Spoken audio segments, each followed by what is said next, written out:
കൊച്ചിയിൽ വീണ്ടും സൈബർ തട്ടിപ്പ്. മട്ടാഞ്ചേരിയിൽ വെർച്വൽ അറസ്റ്റിന്റെ പേരിൽ വീട്ടമ്മയിൽ നിന്ന് 2,88,00,000 രൂപ തട്ടി. ജെറ്റ് എയർവേസ് കുംഭകോണത്തിൽ പങ്കുണ്ടെന്ന് പറഞ്ഞായിരുന്നു ഈ തട്ടിപ്പ്. മുംബൈയിലെ തിലകനഗർ പോലീസ് സ്റ്റേഷനിൽ എഫ്ഐആർ രജിസ്റ്റർ ചെയ്തുവെന്നാണ് പരാതിക്കാരിയായ വീട്ടമ്മയെ സൈബർ തട്ടിപ്പ് സംഘം വിശ്വസിപ്പിച്ചത്. ജെറ്റ് എയർവേസ് കുംഭകോണത്തിലെ 2 കോടി രൂപ വീട്ടമ്മയുടെ അക്കൗണ്ടിലെത്തിയെന്നും 25 ലക്ഷം രൂപ കമ്മീഷനായി ലഭിച്ചത് കള്ളപ്പണമാണെന്നും പറഞ്ഞായിരുന്നു ഭീഷണി. ജഡ്ജിയും അഭിഭാഷകനുമെല്ലാം ഉൾപ്പെട്ടതായിരുന്നു വ്യാജ കോടതി സെറ്റ്.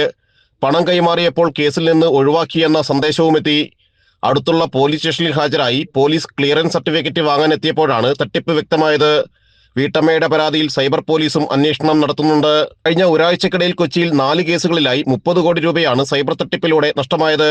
25 കോടി രൂപ തട്ടിയെടുത്ത കേസിന്റെ ഉറവിടം സൈപ്രസ് ആണെന്നാണ് പ്രത്യേക അന്വേഷണ സംഘം കണ്ടെത്തിയത്.